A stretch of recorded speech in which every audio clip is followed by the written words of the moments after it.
சூடாக சுவையாக எண்ணெய் ததும்பும் புரோட்டா. ஆனால் அது உடலுக்குள் சென்ற பிறகு என்ன நடக்கிறது? நான் வந்துட்டேன். ருசிக்காக என்ன சாப்பிட்டீங்களா? ஐயோ, நீ ரொம்ப கடினம். அதிக மைதா, அதிக எண்ணெய், செரிக்கவே கஷ்டம். புரோட்டாவில் இருக்கும் மைதா உடனே செரிமானமாகாது. இப்படி தினமும் வந்தா நான் அடைஞ்சிடுவேன்.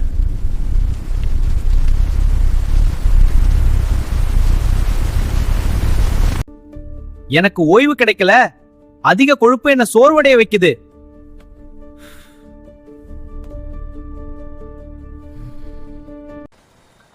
என்ன கவனிங்க, அதிக கொழுப்பு அபாயம் தரும்.